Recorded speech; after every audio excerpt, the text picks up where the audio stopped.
ఛానల్ని లైక్ చేసి సబ్స్క్రైబ్ చేసుకోండి. అలాగే మీ విలువైన అభిప్రాయాన్ని కామెంట్ ద్వారా తెలపండి. Please subscribe and support my channel. Hi అండి, వెల్కమ్ టు అవర్ ఛానల్. నేను ఇప్పుడు చదివి వినిపించబోయే కథ మూగముత్యాలు పార్ట్ 3.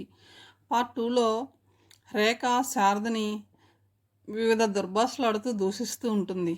సలీం ఆగ్రహాన్ని నిగ్రహించుకోలేకపోతాడు.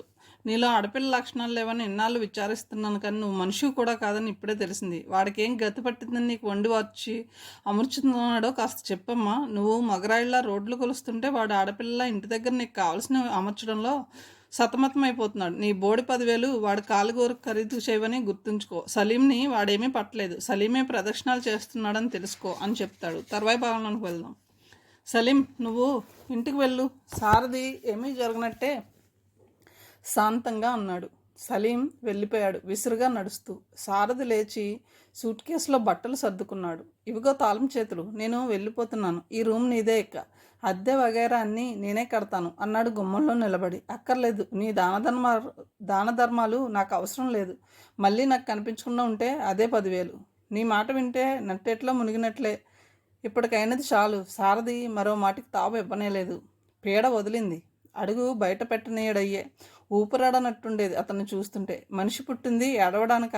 నీతులని, నియమాలని, పూజలని, పుణ్యమని ముక్కు మూసు కూర్చుంటే 4 క్షణాల్లో చావవలసిందే. శశిరేఖ మనసులో మళ్ళీ విశృంఖలత మేల్కొంది. సారథి సీతను చూడ్డానికి వెళ్ళాడని రేఖకి తెలియదు. అతన్ని చూడగానే సీతకి కన్నీళ్ళు ఆగలేదు. ఎన్నాళ్లకో వచ్చాడన్న కోపంతో మనసు మోగదైపోయింది. ఎదురు రాబోయినదే ఆగిపోయింది. సారథి గొంతు పెగలలేదు చాలాసేపటి వరకు. సీతని అప్పుడే మొదటిసారి చూసిన వడలా రెప్ప వేయడం కూడా మరిచిపోయాడు. కనుకొలకుల్లో నీరు, కంఠం నిండుగా ఆనందం, దానితో పాటు కలిసి ఆడి పాడిన తీయని స్మృతులు అతని గుండెల్ని పిండి వేశాయి. గుర్తున్నానా? సీత మనసులోంచి దొక్కుం ప్రశ్నించింది. మనుషుల్ని మర్చిపోయాడంత గొప్పవాడు కాదమ్మా నీ అన్నయ్య. అందుకే కాబోలు ఇన్ని వేలసార్లు వచ్చే వెళ్ళావు. నీ కోపం నా గుండెల్ని కోసివేస్తోందమ్మా. నేను ఇంకా మనిషిలా బ్రతికి ఉన్నానంటే నీవే కారణం. నిన్ను కొత్త పెళ్లి కూతురులా చూడాలని కలలు కన్నాను. నీకోసం ఏమేమో తీసుకురావాలని అనుకునేవాడిని, కానీ ఒక్క చీర తీసుకురావడానికి ఇన్నాళ్ళు పట్టింది. అతడు సూట్ కేసులోంచి ఒక చీర తీసి సీత చేతుల్లో పెట్టాడు. ఎందుకురా ఇంత ప్రేమ ఇంకా నా పైన నీకు? నేను నీ జీవితాన్ని పూర్తిగా నాశనం చేశాను. అమ్మ నా సుఖం కోసం నీ బ్రతుకును చీకటి గుమ్మరించింది. ఆ కోపంతో నన్ను మర్చిపోయావు అనుకున్నాను. సీత చెక్కిళ్ళు తడిసిపోయాయి కన్నీటితో. ఈ సంవత్సరం నుంచి ప్రతిరోజు వద్దామనుకునేవాడినమ్మా, కానీ మీ మామగారికి మహానిష్టాన్ని విన్నాను. మడి మంత్రాలు ఆయనకి పంచప్రాణాలని తెలిసింది. నాకు ఈ మధ్య వాటిని పాటించడానికే సమయం ఉండడం లేదు. అదీ కాక వట్టి చేతులతో ఎలా రావాలో తెలియలేదు. మీ వాళ్ళు ఎవరి మనిషి అని అడిగితే నువ్వు తల వంచుకోవాల్సి వస్తుందన్న భయం నన్ను రానివ్వలేదు ఇన్నాళ్ళు. మీ మామగారు తీర్థయాత్రలకు వెళ్ళారని మొన్న అగ్రహారం నుంచి వచ్చిన మున్సిపు గారు అబ్బాయి చెప్పాడు. అందుకే వచ్చానమ్మా. నాకు అన్నయ్య ఉన్నాడని నేను ఎప్పుడో చెప్పేశాను. సరేలే, ముందు భోంచేద్దు కాని పద. ఎప్పుడు తిన్నావో? కళ్ళెంత లోతుకుపోయాయో చూడు. అసలు ఇంతకీ బ్రతకాలని ఉందా లేదా నీకు? ఎందుకు ఇలా చిక్కి శల్యమైపోయావు? సీత భోజనం వడ్డిస్తూ గుండెల్లోని ప్రేమనంతా కళ్ళల్లో ఉంచుకుని అడిగింది. ఏమీ ముంచుకుపోదు కానీ నువ్విల్లా అయిపోయావేమిటి సీత? ఇంకా అతను మారలేదా అమ్మా? ఆ కళ్ళ కింద నల్లటి గీతలు ఎందుకు ఏర్పడ్డాయి? ముందు భోంచేయరా. అతనికి విష్ణుకర్రతో విసురుతూ కూర్చుంది. ఎన్నేళ్ల క్రిందతో తప్పిపోయిన కొడుకు మళ్ళా దొరికినట్లుగా ఉందామెకు అతన్ని చూస్తుంటే. కొన్నిసార్లు నాకు అన్నం తినబుద్ధి వేసేది కాదమ్మా, నువ్వు గుర్తొచ్చేదానివి. ఇక ఒక ముద్ద కూడా నోట్లోకి వెళ్ళేది కాదు. అతని గొంతు గద్గదమైంది. పొరబోయి దగ్గు వచ్చి ఊపిరాడనీయలేదు. మంచినీళ్ళు త్రాగరా. అయినా ఎందుకలా మాట్లాడతావు? తినేటప్పుడు మాట్లాడకూడదని నాన్న నిన్నెన్నిసార్లు తిట్టారో నీకు గుర్తులేదా? సీత దగ్గు తగ్గిన తర్వాత కోప్పడింది. అదంతా ఓ తీయని కల సీత. నాకు ఇప్పుడు నాన్న లేరు, అమ్మ లేదు. అతని భోజనం పూర్తయిన తర్వాత అడిగింది. శశిరేఖ కనిపించిందని రాసావు కానీ ఎలాంటి మనిషి అంటే సమాధానం రాయలేదేమిటన్నయ్య? ఎలాంటి మనిషో తెలియకే రాయలేదమ్మా. అసలు అమ్మ అన్నది నిజమేనా? మీ అమ్మ రజియా అని తెలిసింది. నేను అబ్దుల్ దాదా మనవని సీత, రాజశేఖరం గారి కొడుకునని మన ఊరి వాళ్ళ నమ్మకం. అది నిజమే. అయితే ఆమె పెద్దమ్మ పెద్దనాన్నని. వేదమంత్రాలతో మేళతాళాలతో పెళ్లి జరగలేదట అమ్మకి నాన్నకి. నాన్న ఓసారి జైల్లోంచి వచ్చిన తర్వాత బాగా జబ్బు పడ్డారట. అబ్దుల్ దాదా కూడా ఆ రోజుల్లో కాంగ్రెస్లో చేరి జైలుకి వెళ్ళిన వాడేనట. జైల్లోనే ఇద్దరికి పరిచయమై స్నేహంగా మారిందట. జ్వరంతో ఇంటికి వచ్చినా చూసేవాళ్ళు లేరని అబ్దుల్ దాదా వాళ్ళ ఇంటికి తీసుకువెళ్ళాట. నాన్న టైఫాయిడ్తో 4 రోజుల వరకు మంచం దిగలేదట. అన్నాళ్ళు నాన్నగారిని కంటికి రెప్పలా కాపాడింది దాదా కూతురు రజియా. నాన్న రాజ్యం అని పిలిచేవారట. ఆ తర్వాత అమ్మలోని సౌశీల్యము, వినయము, అందచందాలు నాన్న మనసుని పట్టి బంధించి వేశాయట. ఓ రోజున రజియాన్ని రాజ్యలక్ష్మిగా మార్చి ఓ గుళ్ళో పూలమాలలు వేసుకున్నారట. సాక్ష్యం ఆ గుళ్ళో ఉన్న దేవుడు అబ్దుల్ దాదా, అతని తమ్ముడు రహీం, అంతే. మరెవరికీ తెలియదా పెళ్లి సంగతి. అమ్మా నాన్న 5-6 నెలలు దేశమంతా తిరిగి వచ్చారట. నేను పుట్టే వరకు నాన్న జైల్లో అడుగుపెట్టలేదట. ఆ తర్వాత 2-3 ఏళ్ల వరకు కాంగ్రెస్ మీటింగులకి పరిగెత్తాడు. అడపాదడపా జైలుకి వెళ్ళడం సరిపోయిందట. అమ్మకి నాన్న దేవుడట. ఏం చేసినా ఎదురు చెప్పేది కాదట. ఈ దేశం కోసం పుట్టారు మీరు, నేను మీకోసం పుట్టాను. మీరు తప్ప నాకు ఏమీ తెలియదు. నాకు ఆ కాంగ్రెస్ కథ చెప్పినా అర్థం కాదు. మీ కథ చెప్పండి, ఎన్నేళ్ళైనా వినగలను అనేదట. నాన్నగారు కాంగ్రెస్ నడిపే ఉద్యమాల గురించి వివరిస్తుంటే అతని గొంతు నిండుగా బాల్యంలో చూసిన తల్లి పట్ల ఆరాధన, ఊహ తెలిసిన తర్వాత చూడలేకపోయానన్న బాధ కూడా కలిసి ఆ స్వరం మరింత మధురంగా వినిపించేదానికి. బాబు పెద్దవాడై మీలాగే పేరు ప్రతిష్టల్ని సంపాదించుకుంటాడు. అందుకే అచ్చం మీ పోలికే నా బంగారు తండ్రి. నన్ను లాజ్యం అని పిలుస్తుంటే నా మనసు ఆనందం పట్టలేకపోతుందని నాన్నతో నా కబుర్లే చెప్పేదట. ఆయన ఉన్నంతసేపు శారది కళ్ళ నిండుగా అశ్రు బిందువులే. సీతకి అతని బాధ అర్థమైంది. వీడికి పెద్దమ్మ పైన ఎంత ప్రేమ ఉందో అనుకుంది లోలోన అతడి వంక చూస్తూ. నువ్వు అమ్మ దగ్గరికి ఎప్పుడొచ్చావన్నయ్య? ఓసారి నాన్న వెంట మీ ఇంటికి వచ్చానట. అప్పటికి నాకు 4 ఏళ్ళు ఉంటాయట. పిల్లలు లేరన్న విచారంతో చిన్నాన్న చిన్నమ్మ మంచం పట్టారట. నన్ను చూసి చిన్నాన్న సంతోషంతో పెంచుకుంటానన్నారట. మీ అమ్మ అయితే నన్ను క్షణం వదలలేదట. 5-6 రోజులు ఉంచుకొని పంపించుతానని బ్రతిమాలిందట. నాన్న ఏమీ అనలేక వెళ్ళిపోయారట. కానీ మళ్ళీ 10 రోజుల తర్వాత వస్తే ఈ నా బంగారు తండ్రిని తీసుకువెళ్తే నా ప్రాణాలు ఉండవండి అని మీ అమ్మ ఏడ్చిందట. నాన్నగారు ఏమీ చెప్పలేక వెళ్ళిపోయారు. ఆ తర్వాత చిన్నాన్న నన్ను దత్తత చేసుకున్నారు. మా అమ్మ సంగతి తెలిసిన చిన్నమ్మ నన్నిక ఎక్కడికి పంపించనున్నదట. కానీ నువ్వు పుట్టిన తర్వాత నేను చిన్నమ్మ కళ్ళకి ఓ రాక్షసుల్లా కనిపించానమ్మా. నువ్వు పెదనాన్నగారి దగ్గరికి వెళ్ళిపోయే పని. సీత తల్లిని సమర్థించలేకపోయింది. చిన్నానికి నేను 6వ ప్రాణం. అందుకే నాకు అసలు రహస్యం చెప్పనే లేదు. తీరా చెప్పబోయేసరికి చిన్నమ్మ అడ్డుపడింది. ఆ తర్వాత నేను మన ఇంటికి ఆధారం అయ్యాను. ఇదంతా నీకు ఇప్పుడు ఎలా తెలిసిందిరా? నేను నా సూట్ కేసు తీసుకెళ్ళిపోయాను కదా. నా పుస్తకాలు తీసి సర్దుకుంటుంటే చిన్నాన్నగారి డైరీ కనిపించింది. మొదటి పేజీలో నాకు ఉత్తరం రాసి ఉంచారు. నాన్న గురించి అంతా వ్రాసారు. అందులో అడ్రస్ కూడా వ్రాసి ఉంది. ఆ వివరాలన్నీ పట్టుకుని హైదరాబాద్ అంతా గాలించాను. అబ్దుల్ దాదా తమ్ముడు కనిపించాడు. ఓ 4 రోజులకి. ఎంతో ఆశతో నాన్న గురించి ప్రశ్నించాను. కానీ నాన్న అప్పటికే లేరు. రేఖ పుట్టిన తర్వాత ఓసారి నాన్న ఢిల్లీ వెళ్ళారట. అక్కడే జైల్లో 6 నెలలు ఉన్నారట. రేఖకి 8 ఏళ్ళట. అప్పుడు జైలు నుంచి విడుదలై వస్తుంటే హిందూ ముస్లింల గొడవల మూలన్న ఓ ముస్లిం కుర్రవాడు నాన్నను కర్రతో కొట్టి పారిపోయాట. మీటింగు చెప్పినందుకు నాన్నగారిని హాస్పిటల్లో చేర్చి అమ్మకి కబురంపారంట డాక్టరు. ఆయన నాన్నగారికి ప్రాణ స్నేహితుడట. అమ్మ రేఖని దాదాకు అప్పగించి ఢిల్లీ వెళ్ళేసరికి నాన్న చనిపోయారట. ఆ మాట విన్న అమ్మ పిచ్చిదానిలా ఏడ్చిందట. 10 రోజులు హాస్పిటల్లోనే ఉండి ఆ దిగులు భరించలేక తాను కూడా గుండె జబ్బుతో చనిపోయి నాన్నని చేరుకుందట.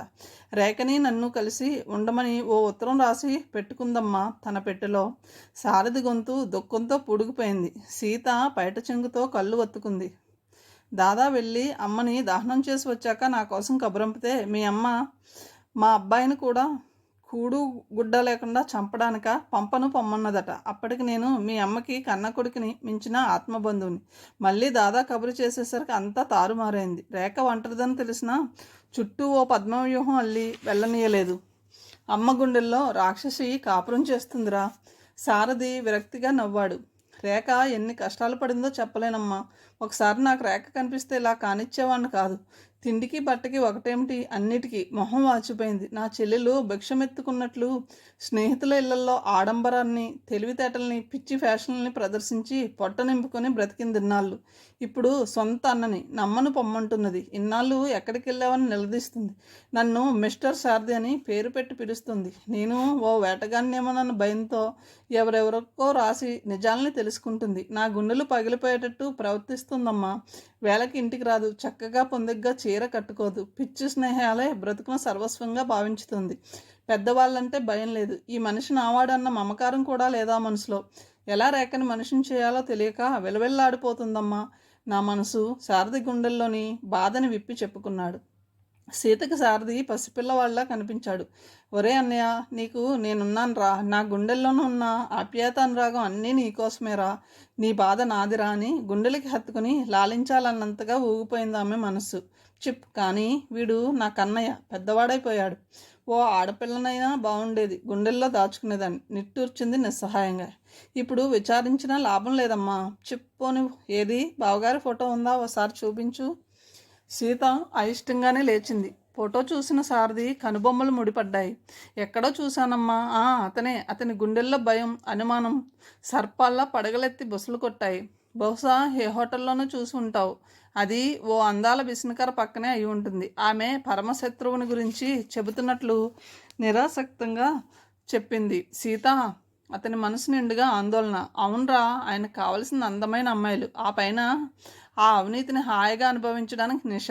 శారది సీత బాధని చూడలేనట్లు తల వంచుకున్నాడు. నీకు తప్ప ఎవరికి చెప్పుకోలేనురా నా బాధని. చెప్పుకున్నా నా గుండెల్లోని దుఃఖం కరిగి ఆవిరి అయిపోయిందని తెలిసి చెప్పుకుంటున్నాను రా. నీకోసం బ్రతుకుతుంది సీత. ఆమె మనసులో అనంతమైన వ్యధ. అతని గుండెలు తరుక్కుపోతున్నాయి. సీత నిస్సహాయతను చూస్తుంటే సారథి మనసులో శశిరేఖ శ్రీనివాస్ మెదిలారొక్క క్షణం. ఎవరిని ఎవరు ఓదార్చాలో తెలియనట్లుండిపోయాడు. ఈ శశిరేఖ నా సీత జీవితంలో నిప్పులు పోస్తుందా? అతడి ఊహల్లో భయం. శశిరేఖ కూడా ఈయన స్నేహితుల్లో ఉన్నదనుకుంటున్నా అన్నయ్య. మొన్న వచ్చినప్పుడు నిశాలో శశి మై స్వీట్ హార్ట్ అని కలవరించారు. శారదకి నోట మాటే రాలేదు ఎంతోసేపటి వరకు. అదంతా వ్యామోహం సీత. ఎవరిని శాశ్వతంగా బంధించే స్వభావం కాదు శశిరేఖది. అతనికి అలా చెప్పడానికి ఎంతో సిగ్గుగా ఉంది. అతని నవనాడులు కృంగిపోయాయి. కానీ ఈయన రేఖలోని అందాన్ని ఆరాధిస్తున్నారన్నయ్య. బహుశా ఆయన భార్య శశిరేఖ అని నలుగురితో కూడా చెప్పేశారేమో ఈ పాటికి. నాకు నిన్ననే ఉత్తరం వచ్చింది. వాళ్ళిద్దరూ కలిసి బెంగళూరు వెళ్ళారట. నాకు ఇష్టం లేకపోతే విడాకులు ఇవ్వమన్నారు. పుట్టింటికి వెళ్తే మంచిదన్నారు. నన్ను నీతో రానివ్వరా అన్నయ్య? నేను ఈ అవమానాన్ని భరించలేనురా. నన్ను ఇక్కడే వదిలి వెళ్తే నేను బ్రతకనురా. శ్రీత హృదయ విదారకంగా ఏడవసాగింది. గుండెల్లో దాగి ఉన్న దుఃఖం సముద్రంలో పొంగి ఆమెను ముంచివేయసాగింది. శారద భుజంపై వాలిపోయి వెక్కి వెక్కి ఏడవసాగింది.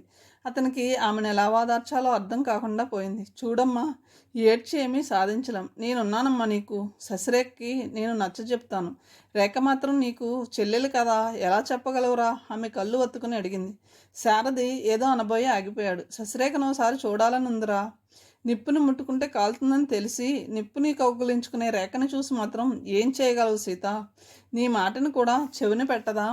మనిషికి హద్దులు మీరిన స్వేచ్ఛ జీవితం అలవాటైనప్పుడు ఎదుటి వాళ్ళని లెక్కే చేయడమ్మా. రేఖని శాసించి కూర్చోబెట్టడం చాలా కష్టం. ఆ పైన నువ్వంటే ఈర్ష్య, ద్వేషం. ఎందుకు? నేను శ్రీనివాస్ గారి భార్యనని తెలుసా? తెలియదు. ఆ మాట తెలిస్తే శ్రీనివాస్ని చెంగును ముడివేసి ఆడిస్తుంది. నీకు అన్నయ్య ఉన్నాడు, అమ్మ ఉంది, మొన్నటి వరకు నాన్నగారు ఉన్నారు. ఇందరి ప్రేమ నీకు లభిస్తుందని ఈర్ష్య, తనకి ఎవరూ లేరని బాధ, కోపం. అందుకే మన అనుబంధాన్ని అస్సలు హర్షించదు. ఎందుకంత విశృంఖలత ఆమెలో? అది ఈనాటి నాగరికత లక్షణం ఉంటుంది. ఏమిటి? బట్టలు చాలీ చాలకుండా కట్టుకోవడమా, లేక తన అందంతో మగవాళ్ళని ఆకర్షిస్తూ ఆ వెర్రి వ్యామోహంలో తనను తాను నాశనం చేసుకోవడమా? ఓసారి చూడాలన్నయ్య రేఖని. నేను సీతననే చెప్పు, కానీ శ్రీనివాస్ గారి మనిషినని చెప్పకు. ఆ తర్వాత సారథి వేములపల్లి వెళ్ళాడు. సోమయాజులు గారు అతనికి ఓసారి వచ్చి వెళ్ళమని ఉత్తరం రాశారు. అతనికి లోలోన విజయని చూడాలన్న కోరిక కొండంతై కూర్చుంది. రా బాబు, నీకోసమే చూస్తున్నానన్నే. అయ్యా, సోమయాజులు గారు ఆప్యాయంగా ఆహ్వానించారు. తాతయ్య, నేను మీకు రాసిన సంబంధం నచ్చిందా?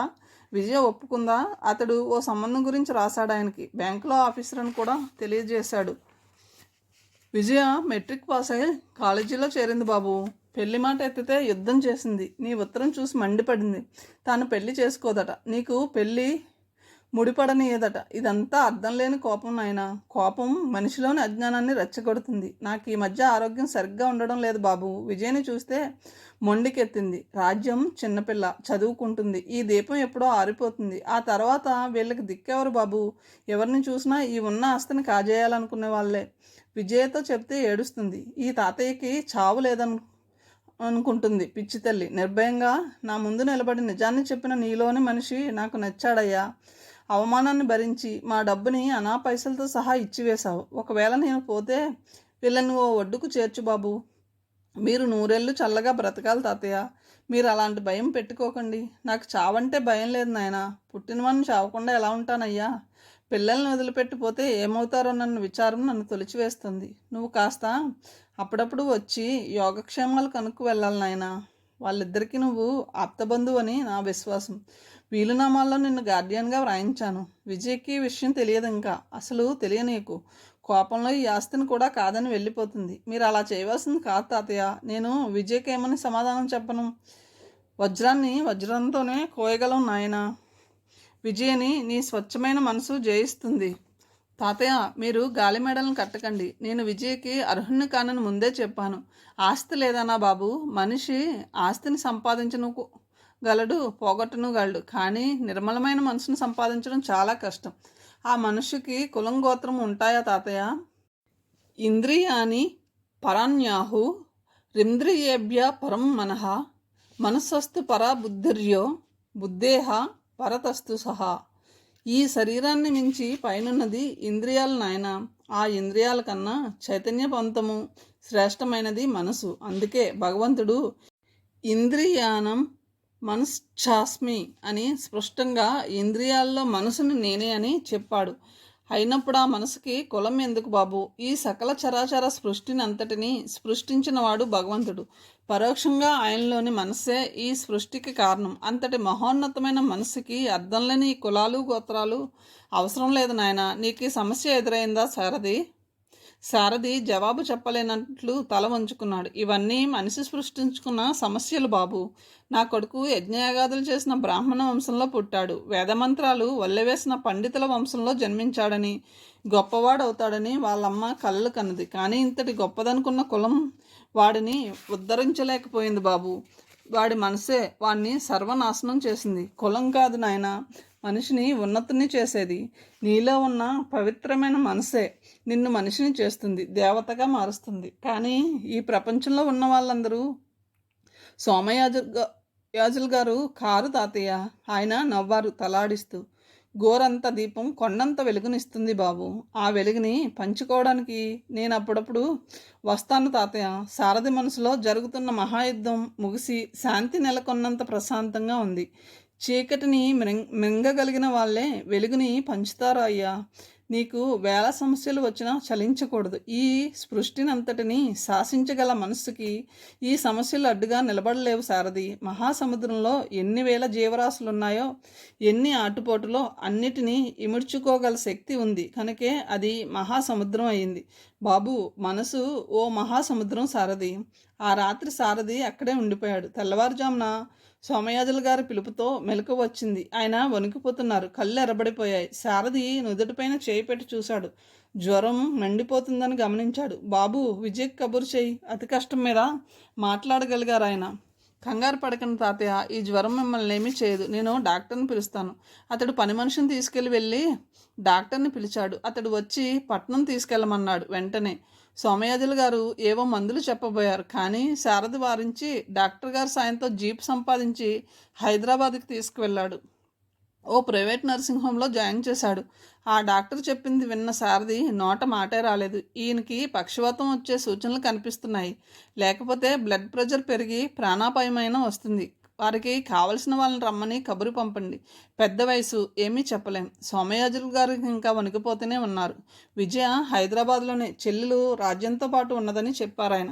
సారథి అడ్రస్ తెలుసుకుని వెళ్ళాడు. వెంటనే విజయ్ని ఇంతవరకు చూడలేదు. అతని మనసుని ఆ పేరే సమ్మోహితుని చేస్తుంది. ఈ విజయ నన్ను ఇలా బంధించి వేస్తుందేమిటి? నన్ను చూసి మండిపడుతుంది. నిప్పులు విసిరేస్తాయేమో కళ్ళు. అయినా నాకు కోపం రాదే. ఆ ఊహలతోనే తలుపు తట్టాడు అతడు. ఎవరు అంటూ విజయ తలుపు తీసింది.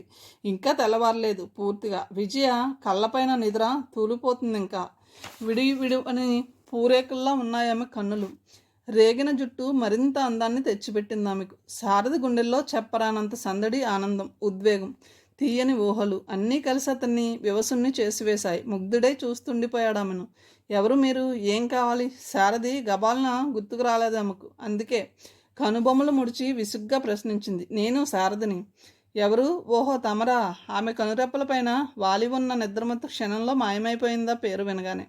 గబాలన తలుపులు మూసివేయబోయింది. శారది వద్దని చెప్పబోతూ ఆమె చేతిని అందుకున్నాడు. అతనికి తెలియనే లేదలా ఎందుకు చేశాడో. తాతయ్య హాస్పిటల్లో ఉన్నారు, మిమ్మల్ని తీసుకురమ్మన్నారు. విజయ్ అతని చేతివైపు చూసింది తీక్షణంగా.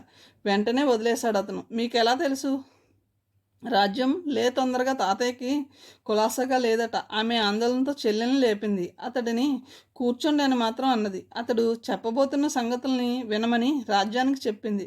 శారది వేమలపల్లి వెళ్ళాడని విని కళ్ళెత్తి చూసింది అతని వైపు. తాతయ్యకి ఈ మధ్య మతిపోతుంది. శారదని రమ్మని రాయడం నచ్చలేదని ఆమె వ్యాఖ్యానం విప్పి చెప్పింది అతనికి. హాస్పిటల్కి వెళ్ళే వరకు ఏమీ మాట్లాడలేదు ఆమె. తాతయ్య విజయ పిలుపు విని కళ్ళు తెరిచారాయన. అయిపోయిందమ్మా ఈ తాతయ్య పని. ఆయన కళ్ళల్లో అశ్రుబిందువులు. ఈ కాలు ఈ చేయి నావి కాదమ్మా. ఇక ఆ భగవంతుడు నన్నింకా ఈ నరకంలోనే ఉంచదలుచుకున్నాడమ్మా. విజయ కళ్ళు ఒత్తుకుంది. ఆ వయసులో పక్షపాతం ఆయన ఎంతగా బాధిస్తుందో ఆమెకు అర్థమైంది. విజయ గుండెల్లో దిగులు పేరుకుపోయింది ఆయన స్థితిని చూడగానే. ఈ తాతయ్య లేకపోతే మేమేమైపోతాం? నా చదివేలా సాగుతుంది? తాతయ్యని పల్లెటూళ్ళలో ఎలా వదిలి రాగలనిక? రాజ్యం డాక్టర్ అవ్వగలదా? ఆమె మనసులోని దిగులు దుఃఖమై బయటికి ప్రవహిస్తుంది. చెక్కుళ్ళు పూర్తిగా తడిసిపోయాయి. బ్రతికి నీకు బరువైపోయాను తల్లి. అదే నా బాధ. నాకింతకన్నా మరణం మేలు. తాతయ్య నిన్ను చూసుకుని అమ్మలేకపోయినా బ్రతుకుతున్నాం. నువ్వు ఈ మాట మరోసారి అంటే నా గుండెలు పగిలిపోతాయేమో. విజయ్కి దుఃఖం ఇంకా చల్లారలేదు. సోమయాజులు గారు నీళ్ళ నిండిన కళ్ళతో విజయన్ దగ్గరకు తీసుకుని తల నిమురుతూ ఉండిపోయారు. మనిషి ఎంతటి మూర్ఖుడో చూసావమ్మా. శాశ్వతంగాని ఈ శరీరానికి ఏమైనా వ్యాధి సోకితే ఎంతగా విలవెల్లాడిపోతాడో. ఆయన తనను తాను ఓదార్చుకుంటున్నారనిపించింది ఆమెకు. ఆ తర్వాత డాక్టర్ని అడిగింది ఆమె. తాతయ్యకి ఏమీ ప్రమాదం లేదు కదా అని. శారద గారు త్వరగా తీసుకురావడం వలన ప్రాణాపాయం తప్పిందమ్మా. ఇక ఈ వయసులో పక్షవాతం ఆయన్ని బాధ పెడుతుంది అన్నారు డాక్టర్ గారు. విజయ్కి శారద పేరు వినడమే ఇష్టం లేనట్లు కళ్ళు క్రిందికి వాల్చుకుంది. అక్కడే నిలబడి ఉన్న శారద గమనించి బయటికి వెళ్ళిపోయాడు. ఈ మనిషిని చూస్తేనే నేను ఎందుకలా కోపంతో దహించుకుపోతున్నాను? ఎందుకు క్షమించలేకపోతుంది ఇతడిని నా మనసు? ఆమె మనసునే ప్రశ్నించింది. ఓ 10-15 రోజులు ఉండాలమ్మా ఇంకా హాస్పిటల్లో. ఇందా ఈ 500 ఉంచు. పళ్ళు అవి తీసుకువస్తాను. వెళ్ళి ఏం కావాల్సినా నాకు ఫోన్ చేయి. మా ఇంటి గల వారికి ఫోన్ ఉంది అని రాజ్యానికి ఫోన్ నెంబర్ ఇచ్చాడు సారథి. రాజ్యానికి మనసులో అతని పట్ల ఉన్న కోపం కరిగిపోయింది. తాతగారి అస్వస్థత ఆమెను కృంగదీసింది ఎంతగానో. ఆ ఆపదలో దేవుడిలా ఆదుకున్న సారథి ఆమెకి ఆత్మబంధువులా కనిపించాడు. ఆ క్షణంలో లోలోన పెరిగిపోతున్న భయం అతన్ని చూసి నెమ్మదిగా కరిగిపోతున్నట్లు అనిపించింది. ఈయనే లేకపోతే ఆ పల్లెటూళ్ళలో తాతయ్య ఏమైపోయేవాడు? ఆ ఊహ ఆమెని నిలువెల్లా వణికించింది. రాజ్యం మనకివ్వాల్సిన పైకంలో లెక్క కడతామని చెప్పు. మనకింకా రావాల్సి ఉంది. తొందరగా ఇవ్వమను. నేను బజారుకు వెళ్తున్నాను. పళ్ళు తీసుకువస్తాను. ఆమె సారథి మాటలు విన్నదని తెలిసిపోయింది రాజ్యానికి. రాజ్యం కళ్ళల్లో నిస్సహాయత చూసి నవ్వాడతడు. నా మనసు మహామొండుది. ఇలాంటి కోపతాపాలు దాన్నేమీ చేయలేవమ్మా. నాకు తాతయ్య ఆరోగ్యం ముఖ్యం. దిగులు పడకు. తాతయ్య నన్ను కాదనరు. సారథి ఓదార్చాడమని మృదువుగా. ఆ సాయంత్రమే సలీంని కూడా తీసుకువచ్చాడు అతడు. తాతయ్య, సలీం అని చెప్పాను చూడండి, వీడే మిమ్మల్ని చూడాలని వచ్చాడు. అలాగా, కూర్చొనైనా. మా స్నేహంలో నీకు భాగం కావాలన్నమాట. ఈ సారథి నాలోని దుఃఖాన్ని సంహరించే ఆయుధం లాంటి వాడయ్యా. నేను ముసలివాణ్ణి, ఇతడు యవ్వన శోభతో మెరిసిపోతున్నవాడు. అయినా ప్రాణ స్నేహితులమైపోయాం. సోమయాజులు గారు నవ్వారు సన్నగా. సలీం నమస్కరిస్తుంటే వారించారాయన. వద్దు నాయనా, నేనంత గొప్పవాణ్ణి కాదు. అందుకు సాక్ష్యంగా ఈ పక్షవాతం కనిపిస్తుంది కదా. తాతయ్య, వీడి పేరు సలీం. మీ మంత్ర సారథిని మాట్లాడనీయలేదు ఆయన. నీ అనుమానానికి ఆధారమే లేదు సారథి. మంత్రాలు చెప్పుకోవడమేంటే ఏమిటనుకున్నావయ్యా? అదో తపస్సు. కానీ తపస్సులో అనేక రకాలున్నాయి. అనుద్వేగకరం వాక్యం సత్యం ప్రహితం చయత్ స్వాధ్యాయాభ్యసనం చైవ వాద్మయం తపపుచ్యతే. ఏ మనిషికి దుఃఖాన్ని భయాన్ని కలుగచేయని మనసుని నొప్పించని మాటల్ని చెప్పడమే ఓ వేదమంత్రం నాయన. ఎదుటివారి మనసుకి ప్రియంగా ఉండే వాక్యాన్ని, అది సత్యం సుమా, పలికిన తపస్సే. ప్రణవాది మంత్రాన్ని జపించడం, వేదాల్ని పఠించడం కూడా తపస్సే బాబు. నీ స్నేహితుడు నాకు చేసిన అపకారం ఏమీ లేనప్పుడు ఇతని మనసుని నేను ఎలా నొప్పించనయ్యా? ఇది కూడా ఓ మంత్రమని తపస్సని తెలియనప్పుడు అంత మూర్ఖుని కాలేను నాయనా. తెలిసినప్పుడు అంత మూర్ఖుని కాలేను నాయనా. ఇతని కులము గోత్రము నా జపతపాదులకి అడ్డంగా రావు సారథి సంతృప్తిగా విశ్వసించాడు. తాతయ్య, ఈ మాట మీరు శారదకు చెప్పండి. నా మనసుని వీడెంతగా నొప్పించాడో మీకు చెప్పలేను. స్నేహంతో కూడా సాయాన్ని కోరనంటాడు. సలీం నిష్ఠూరంగా అన్నాడు. వీడి మేడల్లో నేనుంటే నాలో బద్ధకం పెరుగుతుంది తాతయ్య. వీడి కారులో తిరుగుతుంటే నాలో ఉన్న ఆత్మవిశ్వాసం, అభిమానం ఇట్టే మాయమైపోతాయి. అప్పుడు ఆ స్నేహం నన్ను శాసిస్తుంది. ఆ సుఖాలకు అలవాటు పడిన నా ప్రాణం నన్ను బానిసం చేసి వేస్తుంది. అందుకే కాదన్నాను తాతయ్య. స్నేహాన్ని స్నేహంగానే ఉండనియ్యాలయ్యా సలీం. శారద అలా అభిమానధనంతో బ్రతుకుతున్నాడు కనుకనే నీ మనసు ఇంతగా అతని స్నేహాన్ని కోరుకుంటుంది. సోమయాజులు గారు శారదనే సమర్థించారు. సలీం మాట్లాడలేకపోయాడు. ఆ తర్వాత సోమయాజులు గారు సలీం కుటుంబాన్ని గురించి ప్రశ్నించాడు. వీడి జీవితం వడ్డించిన విస్తర తాతయ్య. వజ్రాల వ్యాపారంలో లక్షలు గడించారు వీళ్ళ నాన్నగారు. ఆ పైన అయిన వాళ్ళలోనే ఆశ అని ఓ అమ్మాయి వీడి కోసం కలలుగంటుంది. వాళ్ళ అన్నగారు అమెరికాలో చదువుకుంటున్నాడు. అతను రాగానే పెళ్ళి. వీడు మహా అదృష్టవంతుడు అన్నాడు సారథి. మంచిది నాయన, ఎవరి అదృష్టం వారిది. తాతయ్య, విజయ వచ్చింది, వెళ్తాం మరి. కోపంతో చిందులేస్తుంది లేకపోతే. సారథి నవ్వుతూ లేచి నిలబడ్డాడు. ఆయన నవ్వారు. సలీం శారదని అడిగాడు. ఒరే, నన్ను కూడా తిట్టిపోస్తుందేమో నేను నీలాంటి చెడ్డవాణ్ణి అనుకుని. నేను చెడ్డవాణ్రా? ఏమైనా కాస్త నిశాలో ఉన్నావా ఏమిటి కొంపదీసి? నేను నీ స్నేహం నిశాలో ఉన్నానురా. నువ్వు ఎవరి నిశాలో ఉన్నావో మరి. సలీం అర్థవంతంగా నవ్వాడు. డబ్బు తెచ్చారా? అంతలో విజయ ఎదురుగా వచ్చి శారదని అడిగింది. అతడు ఆమె వైపే చూస్తూ లేదు, ఓ నెల తర్వాత ఇస్తాను అన్నాడు. వడ్డీతో సహా ఇవ్వాల్సి వస్తుందని గుర్తుంచుకోండి. ఎంత ఇవ్వాలో చెప్తారా దయచేసి? సలీం అడిగాడు. శారది వారిస్తున్నా వినిపించుకోలేదు అతడు. 5,000 రూపాయలు. ఇవిగో తీసుకోండి. వీడిని ఇంతవరకు మీలాగా నిలబెట్టి చిత్తుగా ఓడించిన వాళ్ళెవరూ లేరు. అందుకు మీకు కంగ్రాచులేషన్స్. గంభీరంగా చెబుతున్న సలీంను చూసి పెదవులపైన చిరునవ్వు మెరిసింది. కానీ ఆ చిరునవ్వు శోభతో మరింత అందాన్ని అద్దుకున్న ఆమె మొహాన్ని చూడకుండా తల వంచుకుంది క్షణంలో. సలీం 5,000కి చెక్కు రాసి ఆమె చేతిలో ఉంచుతూ అన్నాడు. సరిగ్గా చూడండి, వీడు మళ్ళీ మీకు ఇవ్వలేదంటాడు. మళ్ళీ మీ దగ్గరికి లాక్కు రావాల్సి వస్తుంది. విజయ ఈసారి మొహాన్ని మెరిసిన నవ్వుని దాచుకోలేకపోయింది. ఆ పని మాత్రం చేయకండి అని వెళ్ళిపోయింది ఆమె. పరిహాసాలతో జయించలేవు కానీ పదరా. సారథి ముందుకు నడిచాడు. మరి దేనితో జయించుతావురా? నాకు అంత ఆశ లేదురా. మరి ఎందుకలా తన్మయుడు అయిపోయావు? పాపం ఆమెను చూడగానే ఒంట్లో ఏమైనా జబ్బు కానీ ప్రవేశించలేదు కదా. సలీం భయాన్ని నటించాడు. కొందరు అలా మనుషుల్ని మంత్రించి వేస్తారా? మనసులోని రహస్యాన్ని విప్పి చెప్పకుండా ఉండలేకపోయాడు స్నేహితునితో. మరి నువ్వేం చేస్తున్నావురా? సలీం ప్రశ్నించాడు. నిశ్శబ్దంగా నా మనసుకి నచ్చ చెప్తున్నానురా. కొన్ని అనుబంధాలను దూరంగా ఉండి ఆరాధించాలి తప్ప చేరువుగా వెళ్ళలేమురా. ఆ పైన నేను ఆమెని ఘోరంగా అవమానించాను. జరగబోతున్న వివాహాన్ని ఆపివేశాను. అందుకు కారణం నేను రజియా కొడుకునని ఆమెకు తెలియదు. అమ్మని దేవతలా కొలిచే నా మనసు విజయ్ ఏవైనా ప్రశ్నలు వేస్తే అవి అమ్మని అవమానపరిచేవైతే నేను భరించలేను. అలా అని నిజాన్ని దాచి విజయ్ ముందు నాటకము ఆడలేను. శశిరేఖని ఇలా ఒంటరిగా వదిలివేసి నా సుఖాన్ని నేను వెతుక్కోలేనురా. విజయ నా జీవితంలోకి రావాలనుకున్న అరుంధతం గారు అంగీకరించదు.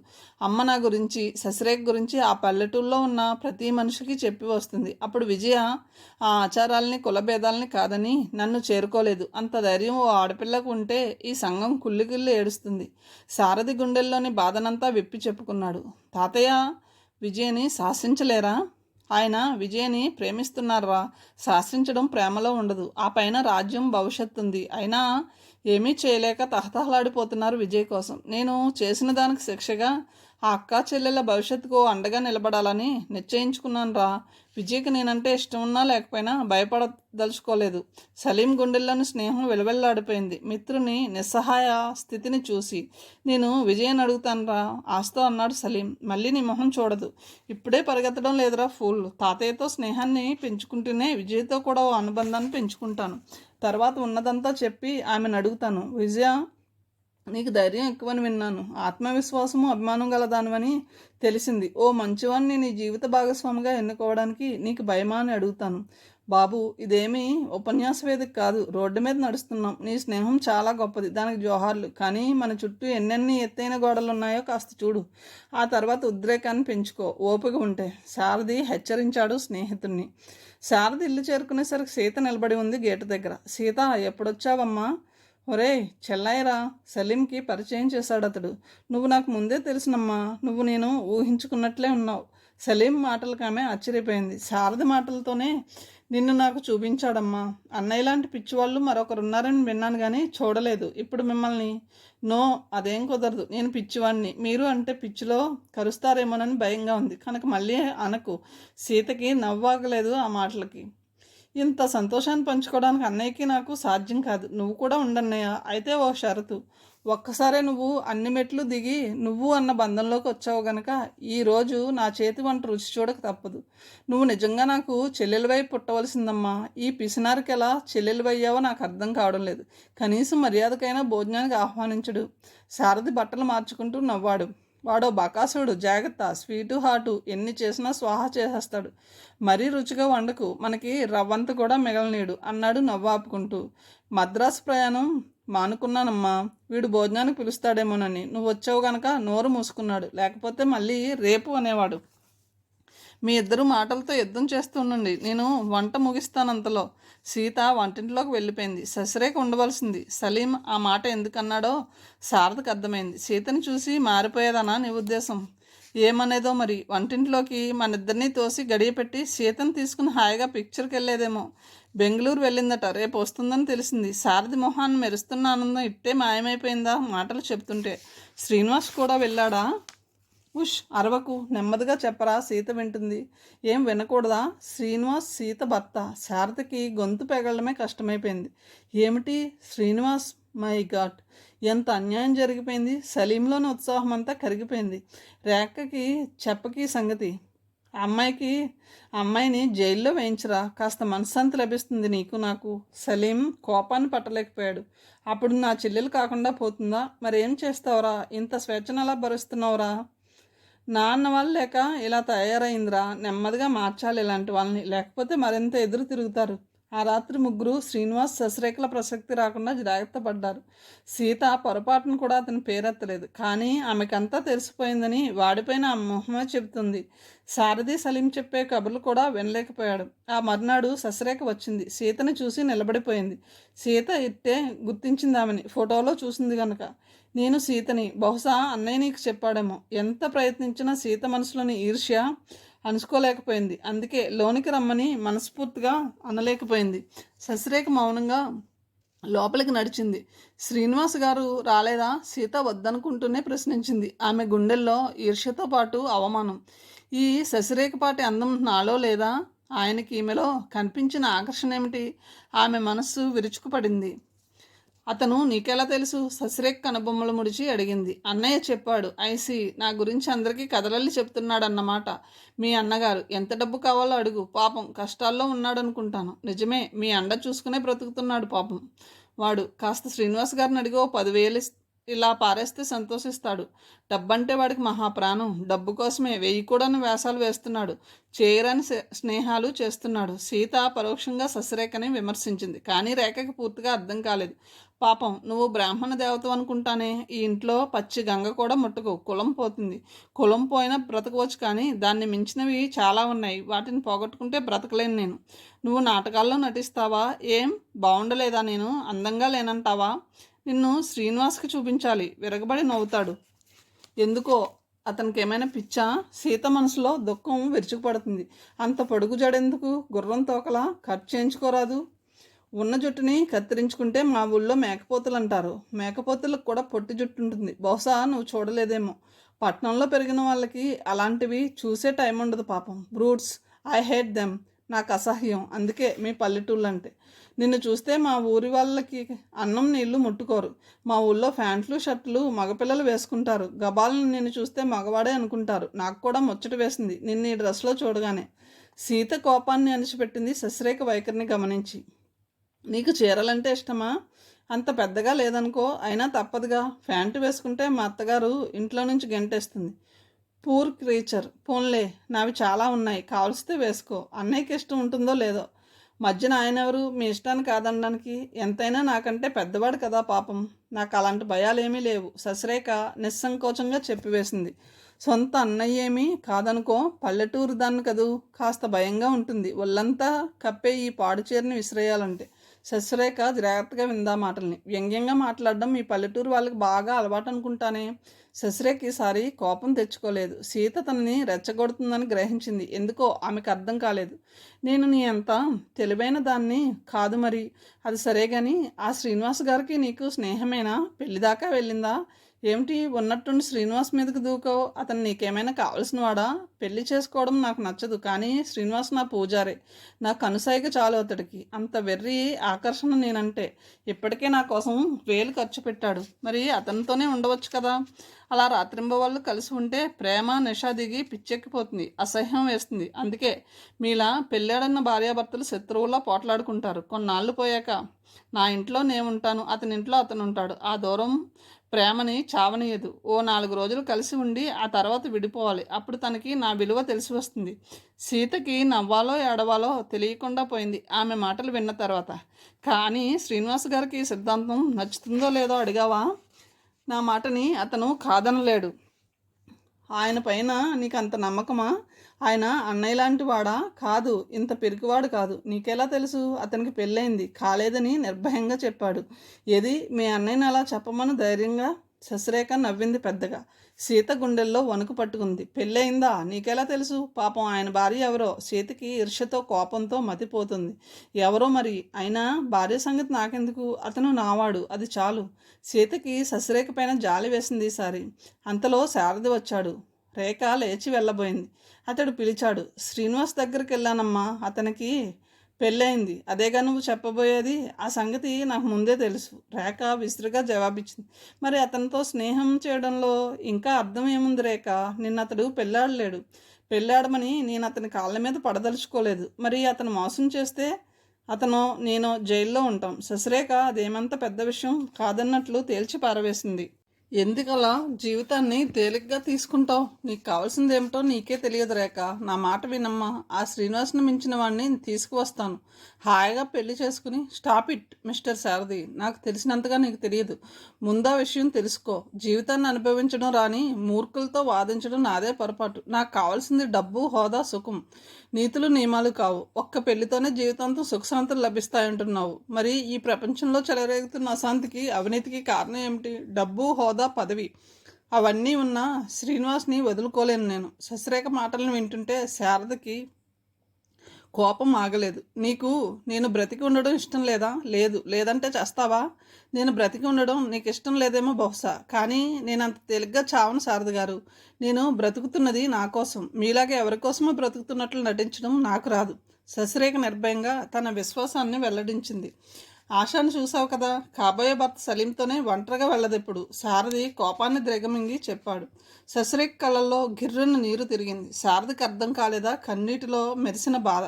నీలాంటి పిరికి వాళ్ళు అన్నలైనప్పుడు అంత ధైర్యం అమ్మాయికి ఎలా వస్తుంది? అది పిరికితనం కాదమ్మా. నన్ను అమ్మ అని అనవద్దని నీకెన్నోసార్లు చెప్పాను. చెల్లెల్ని అమ్మ అంటే పాపం అంటావా? మహాపాపం. నీవు అలా పిలుస్తుంటే నాకు భయం వేస్తుంది, ఏడుపు వస్తుంది. మరో మేకవర్ణ పులి వల్ల చిక్కుకున్నానని వణికిపోతాను. శారదకి నోట మాటే రాలేదు. ఆ పైన నన్ను ఎందుకు ఇలా దూరం చేసుకుంటుంది పిచ్చిపిల్ల? ఆ మనసులో బాంధవ్యం అన్న అక్షరాలే లేవా? ఎందుకిలా నన్ను ఎంతగా అసహ్యించుకుంటుంది? శారది విచారంగా అక్కడి నుంచి వెళ్ళిపోయాడు. సీత నిట్టూరుస్తూ వంటింట్లోకి వెళ్ళింది. ఆ తర్వాత 10 రోజుల వరకు మళ్ళీ శారది రేఖతో మాట్లాడలేదు. శ్రీనివాస్ ఓసారి ఇంటికి వచ్చాడు రేఖ కోసం. సీతని పరిచయం చేస్తాను రమ్మన్నది రేఖ. వద్దులే రేఖ, నాకు అలాంటి గొప్ప వాళ్ళతో మాట్లాడడం రాదు అన్నది సీత దుఃఖాన్ని దిగుమింగుతూ. శారదతో చెప్పంలేరా? నువ్వు వెళ్ళు. సీత గుమ్మాన్ని పట్టుకుని నిలబడిపోయింది. రేఖ వెళ్ళిన తర్వాత గుమ్మం పైనే తల పెట్టుకుని పెద్దగా ఏడ్చింది.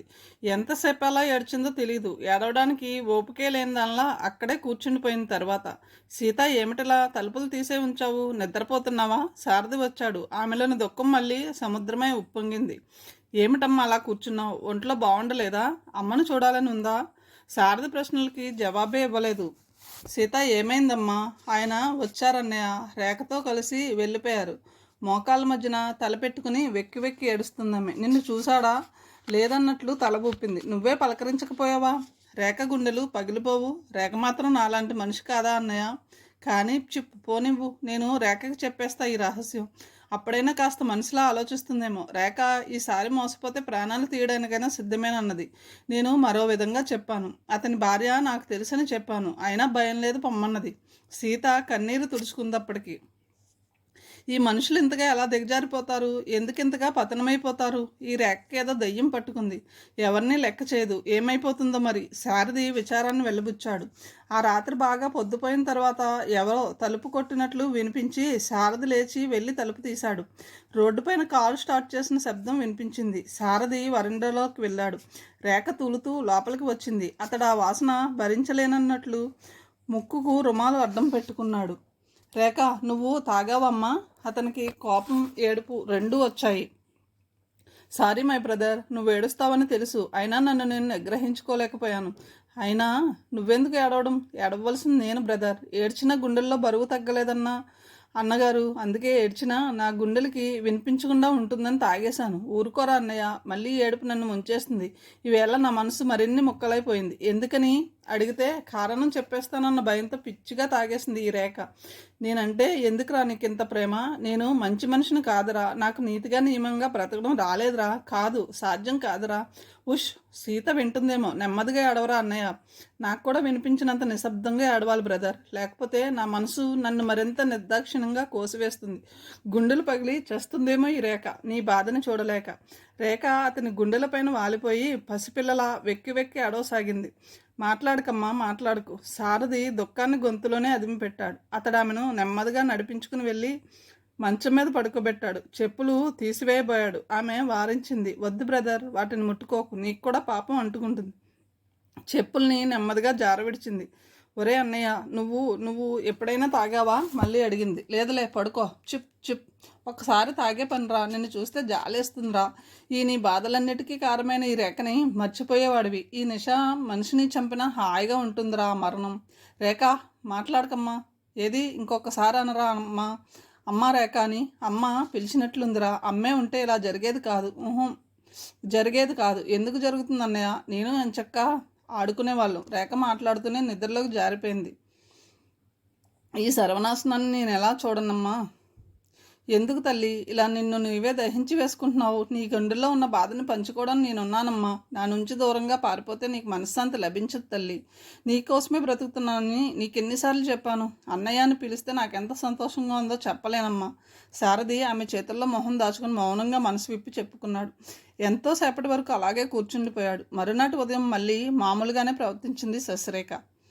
రేఖ, నువ్వు రాత్రి ఎలా వచ్చావో గుర్తుందా? తాగి వచ్చాను. నేనేమీ సిగ్గుపడను. చేసిన పనిని చేశానని చెప్పడానికి. ఎందుకిలా తాగడం? ఏం లభించింది నీకు? శారది ప్రశ్నించాడు. తాగడం రాని నీకెలా తెలుస్తుంది? ఆ నిషాలో ఎంత ఆనందం ఉందో. ఎవరు తాగుతారో తెలుసా? చెడిపోయిన వాళ్ళు, చెడబోయే వాళ్ళు తాగుతారు. ఇదేగా నువ్వు చెప్పబోయేది. నేను మంచిదానని నీకు ఎప్పుడైనా చెప్పానా? ఇప్పుడు ఎందుకు మారకూడదు? శారది కోపాన్ని అణిచిపెట్టాడు. ఎందుకు మారాలి? అతడు ఆ ప్రశ్న విని నిర్విణ్యుడైపోయాడు. రేఖ, నీకోసం ఎవరి మీద? సీత ప్రశ్నించింది. నీ కోపం ఎవరి మీద? నీ మీద మాత్రం కాదు. నాకు నిన్ను చూస్తే జాలి వేస్తుంది. ఈ శారది నిన్ను ఉద్ధరిస్తాడని కలలు కనకు. అన్నయ్య, నువ్వు వెళ్ళు, కాలేజీకి టైం అయింది. సీత శారదను కావాలనే వెళ్ళమంది. నాకు మీ అన్నయ్య అంటే మహామంట. రేఖ బూట్లు వేసుకుంటూ అన్నది. ఎక్కడికి వెళ్తున్నావు? సీత ఆమె మాటలను పట్టించుకోలేదు. శ్రీనివాస్తో పనుంది. ఏం నువ్వు వస్తావా? చీ, ఆ మనిషి అంటే నాకు అసహ్యం. శశిరేఖ ఒక్క క్షణం పాటు సీత వైపే చూస్తుండిపోయింది. ఏం, నిన్నేం చేశాడు? నిన్నెందుకు పెళ్ళాడకూడదు? ఓసారి పెళ్ళైన మనిషికి అది ఎలా సాధ్యం? ఆ మొదటి భార్య కోర్టుకు వెళ్ళదు. రేఖ, నా మాట విను. ఆ అమ్మాయి నాకు బాగా తెలుసు. జీవితంలో స్థిరపడు ఇకనైనా. అన్నయ్య ప్రొద్దున కూడా కంట నీరెట్టుకున్నాడు నీకోసం. అన్నం పెడితే తినలేనని వెళ్ళిపోయాడు. వాడు నీకోసం అన్ని సుఖాలని వదులుకొని బ్రతుకుతున్నాడు. సీత గుండెల్లో దుఃఖం ఘోషిస్తుంది. నాకు కాస్త వ్యవధి కావాలి సీత. శ్రీనివాస్ని నేను ప్రేమించడం లేదనిపిస్తుంది. శశిరేఖ తల వంచుకుని ప్యాంటు మడతల్ని సరిచేసుకుంటూ కళ్ళు ఒత్తుకుంది. సీత గమనించనే లేదు. నాతో అబద్ధం చెప్పకు రేఖ.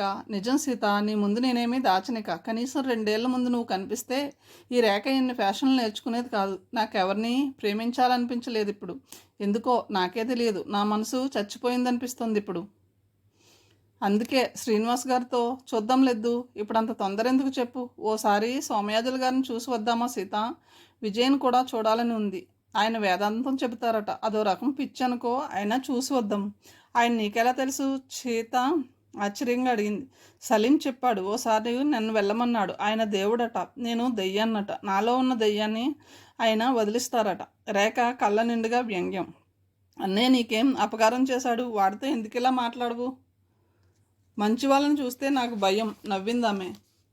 యాజుల గారి దగ్గర ఇలా మాట్లాడుకు, ఏం కొడతారా? ఆయన పెద్దవాడు, వేదాలు చదువుకున్న విజ్ఞానవంతుడు, అయితే ఇష్టం వచ్చినట్లు మాట్లాడతాను. నీతో మాట్లాడలేం బాబు, సీత విసుక్కుంది. అయితే పద వెళ్దాం. ఇప్పుడే లేడికి లేచిందే ప్రయాణమా? నువ్వు శ్రీనివాస్ దగ్గరికి వెళ్ళాలన్నావుగా. శ్రీనివాస్ నేను మర్చిపోయాను, నువ్వు మర్చిపోయేటట్టు లేవు. సీత ఉలిక్కిపడింది. మొహాన నవ్వు పులుముకొని బయలుదేరింది. సోమయాజుల గారు హాస్పిటల్ నుంచి ఈరోజే ఇంటికి వెళ్ళారు.